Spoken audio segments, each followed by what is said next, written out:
Topic for today's discussion is Dr. Faustus, of course, and we will try to understand what type of tragedy Dr. Faustus really is. And we will try to place the character of Dr. Faustus in medieval age, and we will also try to place his character in Renaissance, of course. And then we will try to analyze the difference between medieval age and of course Renaissance, because the character of Dr. Faustus is divided between these two ages. He is a man who was born in the medieval age and having a stronger sort of influence from the medieval age. When he became young, it was a sort of Renaissance, the start of Renaissance, and he quickly adopted the influence of Renaissance. And then the learning that he was having at the University of Wittenberg and the aspiration he was having in his mind about this universe and about the secrets of this universe. And then there is a clash in his thinking, that what he has learned, is that sufficient enough, or he still feels a need for more learning. So there are various aspects that we can analyze by understanding the situation of Dr. Faustus. So first what we need to understand is the medieval age. It's very important कि हम medieval age को सबसे पहले देखें, उसको हम understand करें, ठीक है. और जो medieval morality है, सबसे पहले हम उस चीज़ को understand करें. You know this thing very well, that Renaissance is a paradigm shift. It's a complete paradigm shift. What type of paradigm shift? When we talk about the medieval age, as you know this thing very well, and we have discussed this point for so many times, that medieval age was an age that is supposed to be God-centric world. Okay? So it was God right in the middle of everything. It was right in the center of everything. Each and every aspect of your life was connected to God. Church, theology, or you can use any other word related to it. So religion was having a predominant role in the lives of the people. And you cannot deviate your way. And if you ever try to deviate that way, it will be regarded as a cardinal sin. जैसे अब बड़े गुनाहों के अंदर आप शुमार कर सकते हैं ना, तो ये फिर ऐसी सिचुएशन जो है वो बन सकती है.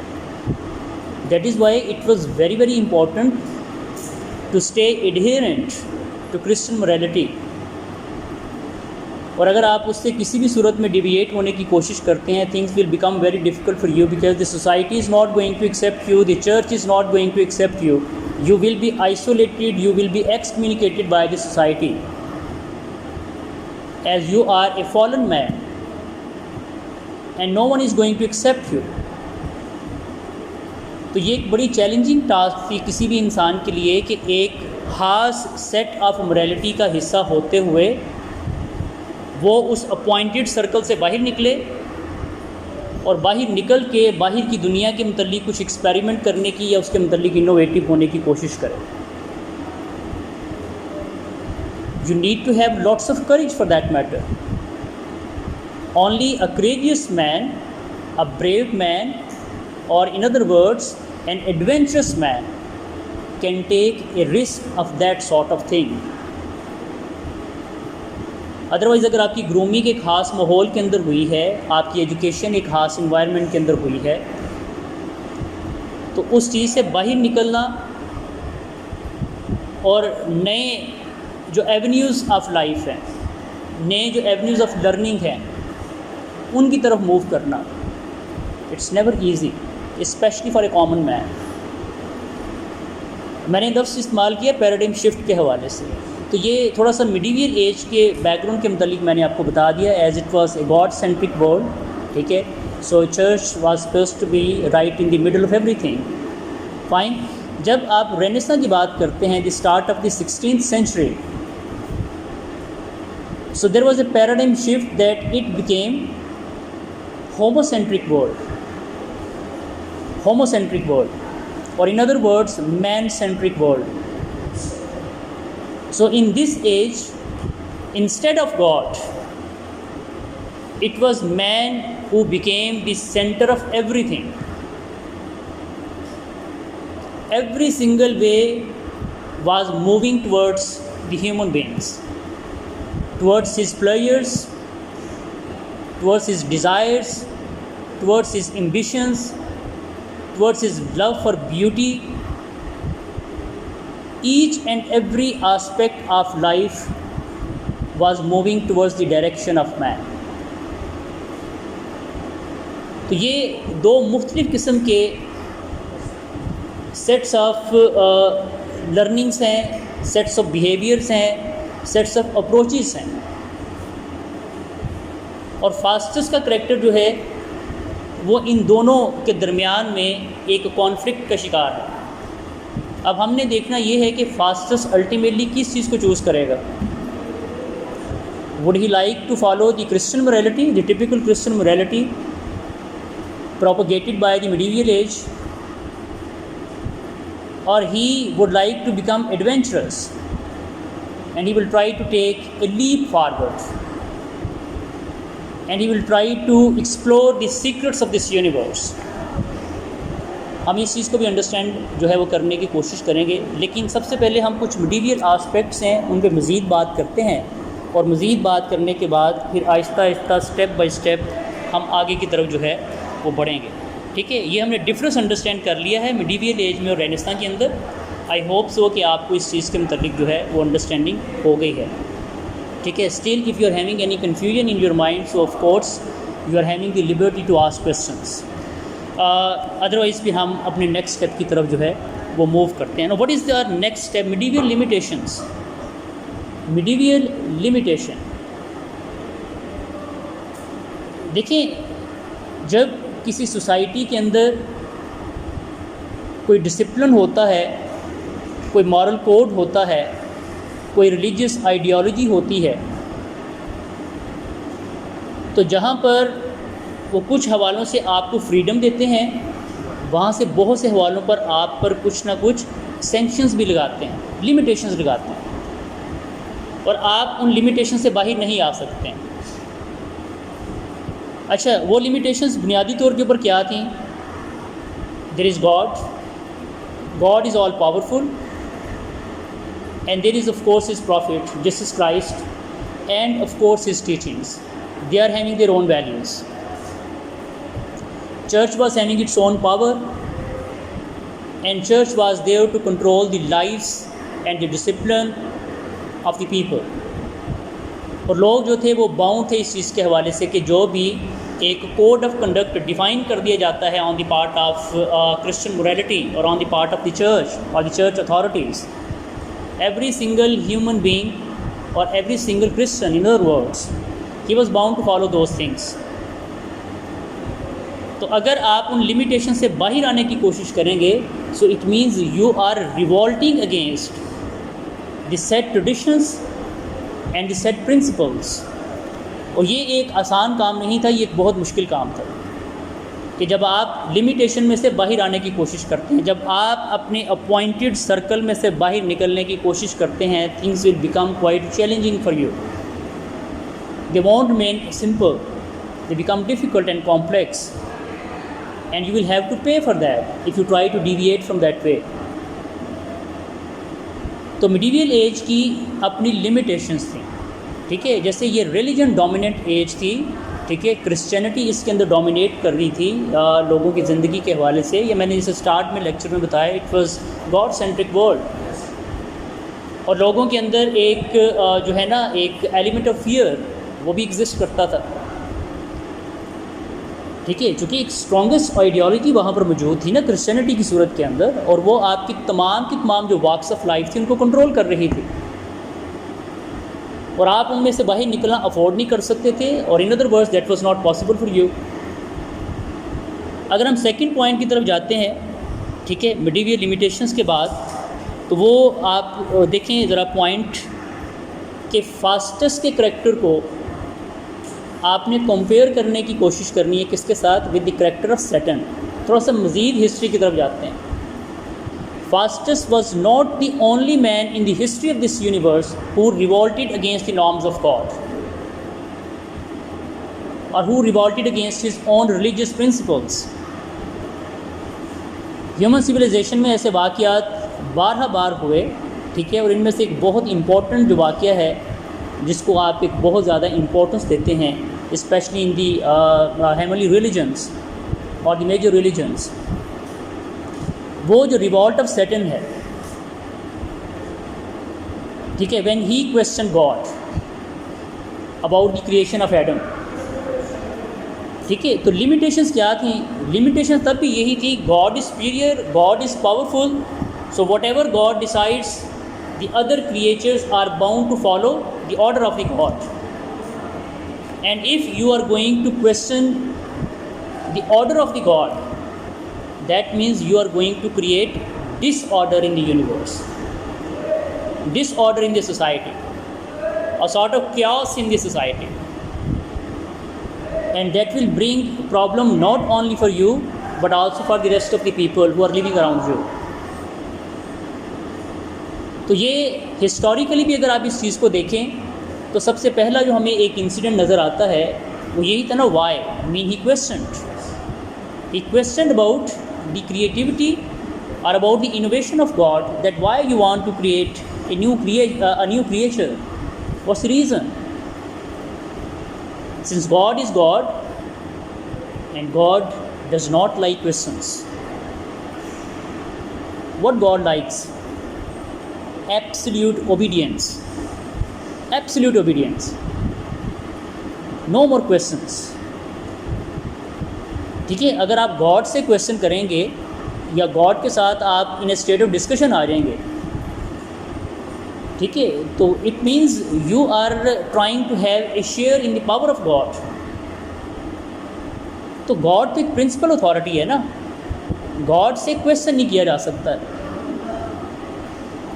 Since Saturn did this, so he was punished and he was heavily punished for that.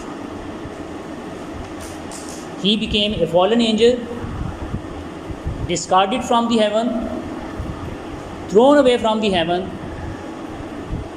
and he was punished forever, eternal punishment. तो हम क्या देखते हैं कि जो पावर नेक्सिस है ये डिवाइड हो जाता है, ठीक है, the God is there and now Satan is also there as a contestant or as a rival.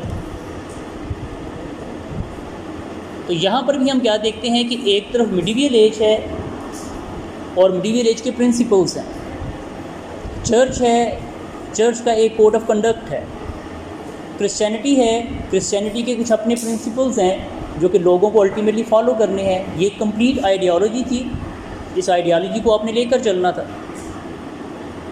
और वो लोग जो क्वेश्चंस करेंगे,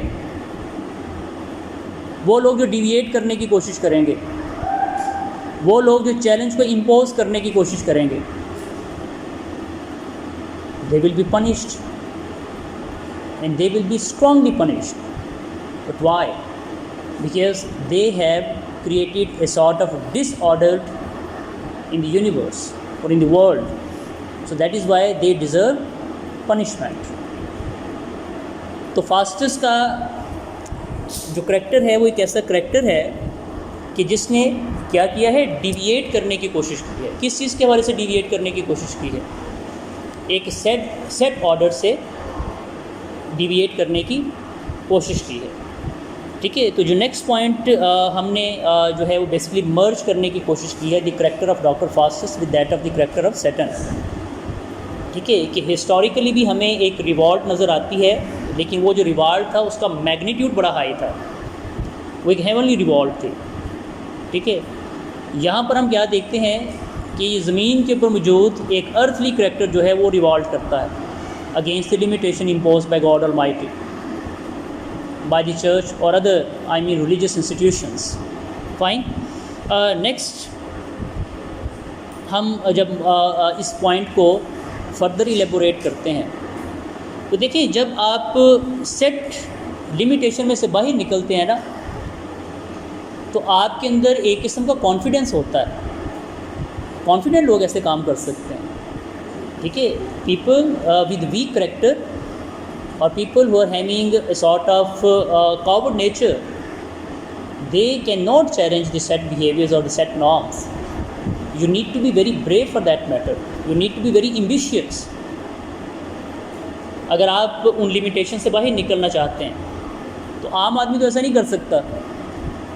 आम आदमी की सोच बड़ी महदूद होती है और वो अपनी लिमिटेशंस के अंदर ही खुश होता है। लेकिन जो एम्बिशियस माइंड्स होते हैं, टिपिकल रेनेसा माइंड्स, ठीक है, द लवर ऑफ एम्बिशंस, हमेशा वो इस तरह का एक ऐसा लीप फॉरवर्ड ले सकते हैं, वो हमेशा इस तरह का एक, आप समझ सकते हैं कि डिविएशन की तरफ जा सकते हैं जिसके मतलब आम आदमी सोच नहीं सकता है। तो मैं बात कर रहा था कि इसके लिए किस चीज़ की ज़रूरत है। You need to be confident for that matter, and if you are confident enough, this over confidence will take you towards one of the greatest cardinal sins in Christianity. And what is that sin? Pride. Pride is regarded one of the greatest cardinal sins in Christianity. और सिर्फ Christianity की बात नहीं है, ठीक है। हमने इस सेमेस्टर के अंदर, स्टार्ट के अंदर हमने एडिपस को भी पढ़ा। One of the greatest tragedies of course, Greek tragedy के हवाले से देखें तब तो क्रिश्चियनिटी नहीं थी ना। तो हम जो एडिपस का एक डाउनफॉल देखते हैं, उसके पीछे उसका हमार्शिया क्या था? His arrogance of course, his pride. और ग्रीक्स के नज़दीक भी जो प्राइड था, इट वाज ए कार्डिनल सिन। और दुनिया के बेशतर मज़ाहब के अंदर जो प्राइड है, it is taken as a greatest sin, cardinal sin. Even अगर आप इस्लाम के हवाले से बात करते हैं, if you talk about Christianity, if you talk about the Greek civilization and about their gods, pride was never appreciated in any society because man is just like a fragile butterfly. We are having very short moments to spend in this world. We are not eternal human beings. You know this thing very well. Very common human beings. और हमारी ज़ात के अंदर ये चीज़ है ही नहीं है कि हम किसी चीज़ के ऊपर प्राइड कर सकें या प्राइड ले सकें। As we are truly dependent upon God Almighty. तो प्राइड एक ऐसा करेक्टरिस्टिक है जो कि गॉड लाइक है, and it is truly suitable for gods और God.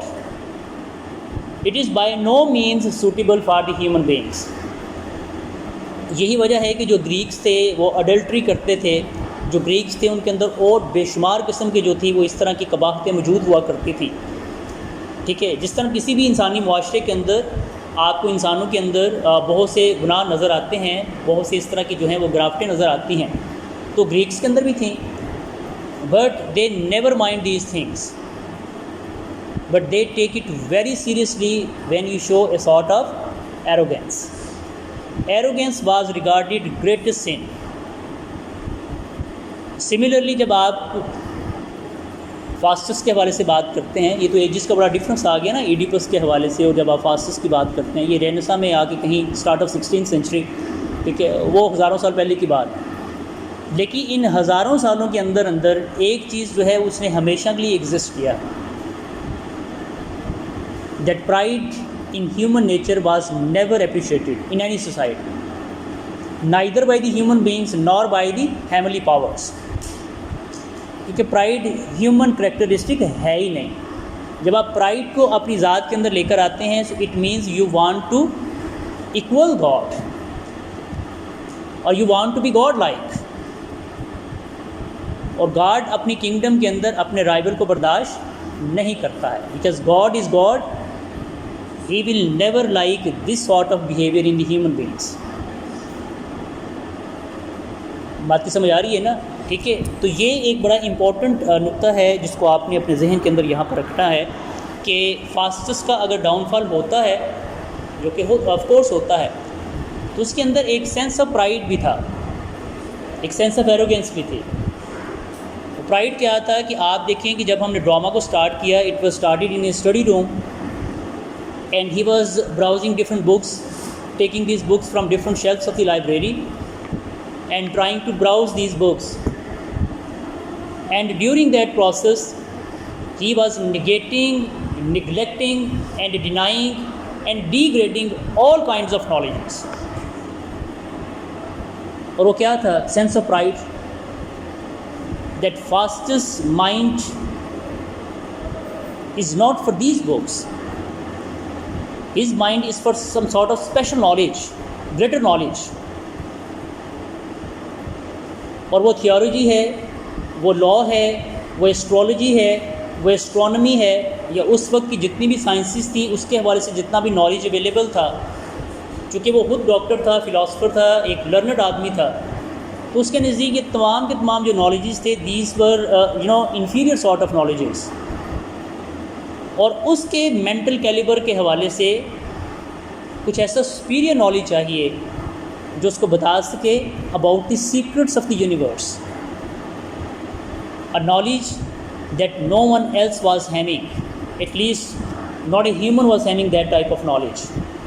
So he wants to become a human being who is having the knowledge about the secrets of the universe, and when he will be able to attain that knowledge, he will become equal to God, or at least he will become God-like.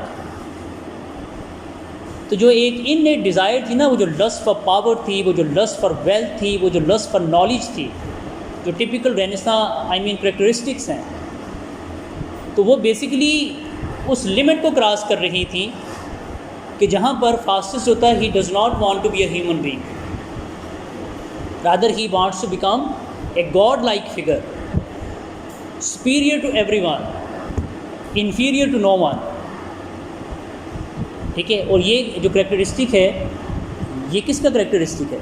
God का, because he is superior to everyone and he is inferior to no one. तो ये एक important point है जिसको आपने Faustus को पढ़ते हुए अपने माइंड के अंदर जो है वो रखना है. ठीक है, कि जो प्राइड है, चाहे वो आप एडिपस के हवाले से बात को अंडरस्टैंड कर लें या वो आप फास्टस के हवाले से बात को अंडरस्टैंड कर लें, pride is going to wreck the personality of the tragic heroes. ठीक है,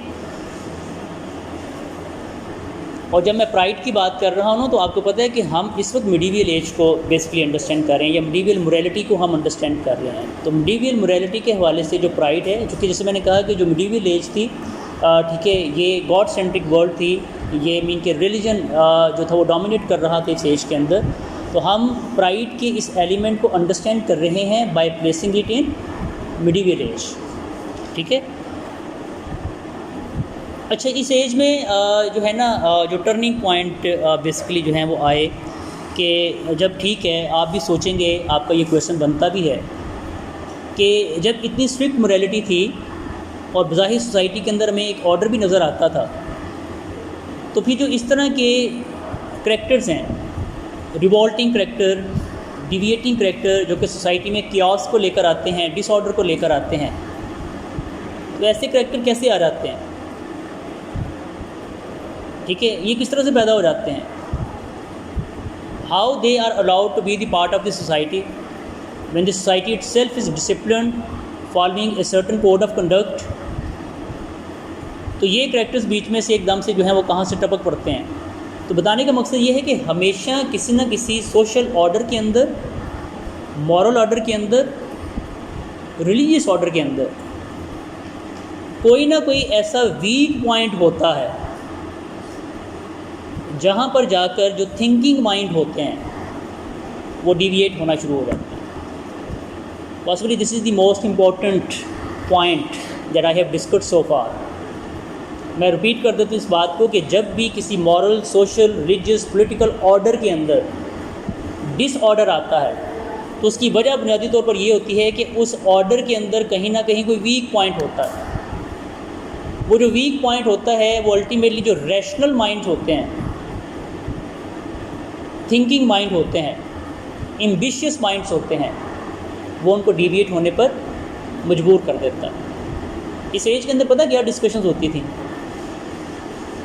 डिस्कशन ये होती थी कि अगर आप एक पिन को लेते हैं, पिन सुई जो होती है, ठीक है, तो पिन का जो हेड है कितना बड़ा हो सकता है, कितना बड़ा हो सकता है, छोटा सा ही होता है, ठीक है, शायद हम उसको मेजर भी नहीं कर सकते हैं। तो डिस्कशन पता क्या हो रही होती थी, उसके पिन के हेड के ऊपर कितने एंजल्स खड़े हो सकते हैं,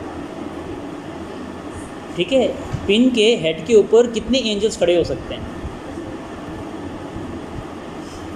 ठीक है, या खुदा कोई ऐसा पत्थर बना सकता है, बहुत बड़ा पत्थर कि जिसको वो खुद भी ना उठा सके।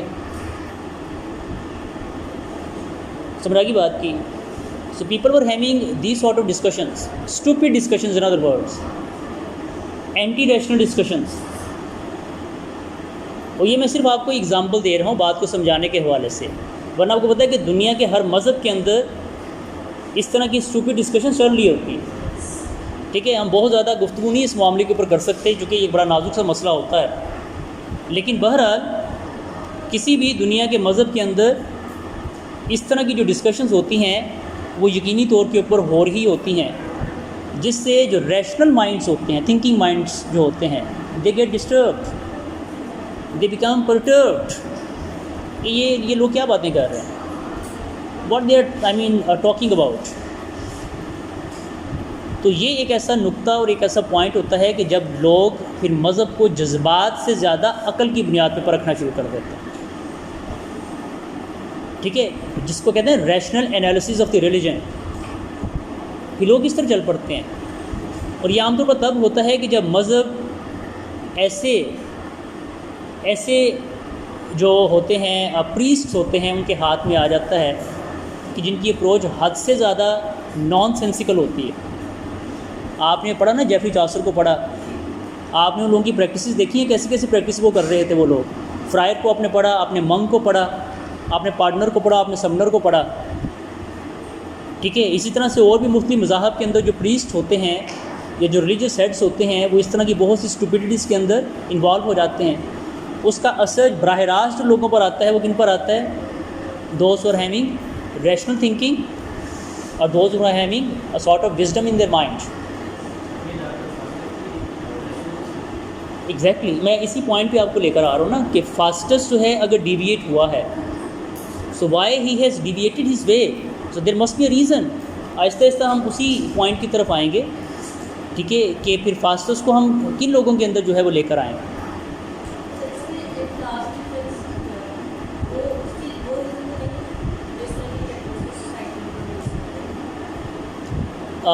क्लास डिफरेंस आई मीन अगर आप इसको थोड़ा सा एलेबोरेट कर दें मेरे लिए आसानी हो जाएगी।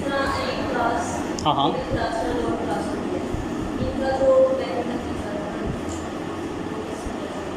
देखिए इसको मैं इस अंदाज़ से देखूंगा, जो आपका क्वेश्चन मैं इसको थोड़ा सा मॉडिफाई कर देता हूँ कि आपने ये देखना है कि आपकी सोसाइटी में जितने भी क्लास स्ट्रक्चर्स मौजूद हैं उनमें से ऐसा कौन सा क्लास ऐसी कौन सी क्लास है कि जिसकी एक्सेस टू नॉलेज ज़्यादा है,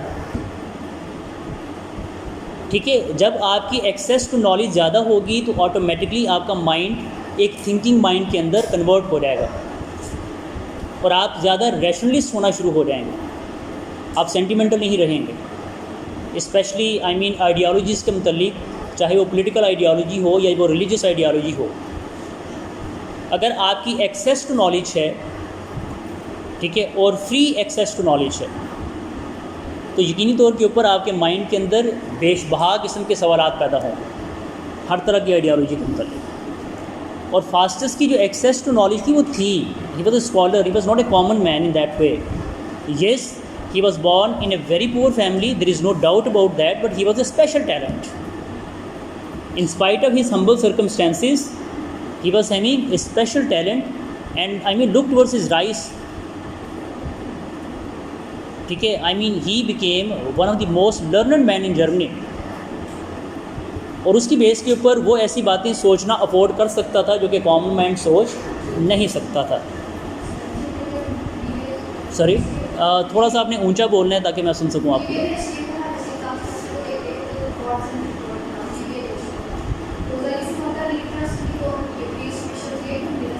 Most definitely on that time the priest, or in other word the Christian clergy, they were of course dominating the overall society. अच्छा एक मैं आपको यहाँ पे डिस्टर्ब कर रहा हूँ, मैं इसी पॉइंट को यहाँ पे एलेबोरेट करता चलूँ। प्लस जो क्लर्जी थी during the medieval age, they were having a very strong nexus with the royal family, ठीक है। तो politically they were also very powerful, और वो जो कि पॉलिटिकल एरिना में बैठे हुए लोग थे, जो पावर हाउसेस थे, they were also using these people for their own propaganda, for their own religious propaganda. तो आपको पता है कि रिलीजन किसी ना किसी नुक्ते पे जाकर एक पॉलिटिकल टूल बन जाता है, कि जहाँ पर जाकर वो जो पावर हाउसेस होते हैं वो रिलीजन को अपने एक टूल के तौर पे यूटिलाइज़ करते हैं to propagate their own political agenda in the garb of religion. तो इसलिए ये एक बड़ा ज़बरदस्त किस्म का पॉइजनस नेक्सस डेवलप हो चुका था मिडीवियल एज के अंदर, the relation between the church and of course the royal family.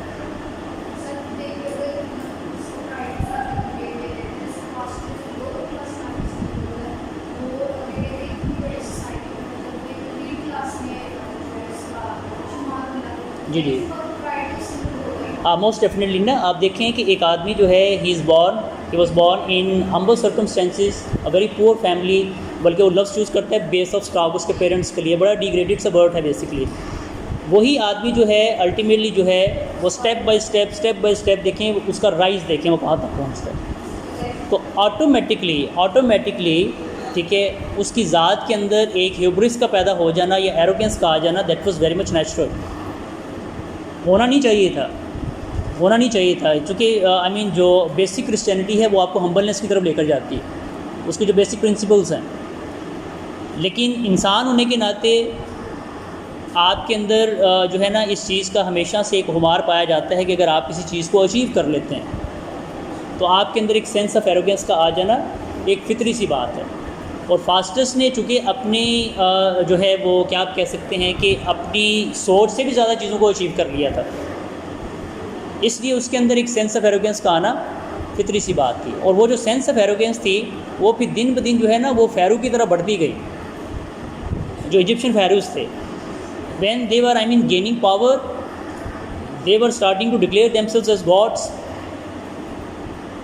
तो तारीख़ में ऐसी आपको बेशुमार मिसालें जो हैं वो मिलती हैं कि जब आप चीज़ों को अचीव करते हैं, आप चीज़ों को गेन करते हैं, तो आप में हम्बलनेस की बजाय एरोगेंस आती है, और एरोगेंस की फिर लिमिट नहीं होती। फिर आप ज़मीन के ऊपर अपने आप को एक खुदा के तौर के ऊपर प्रेजेंट करना जो है वो शुरू कर देते हैं।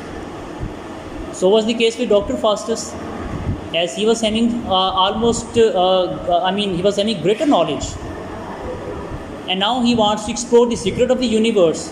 और जो नेक्स्ट उसका स्टेप था वो क्या था, that he wants to become God like, ठीक है।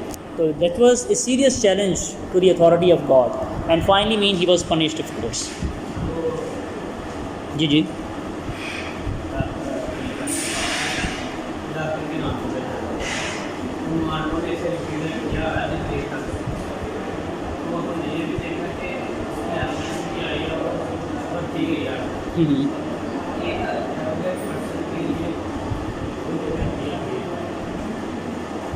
एक एरोगेंट आदमी के लिए क्या है?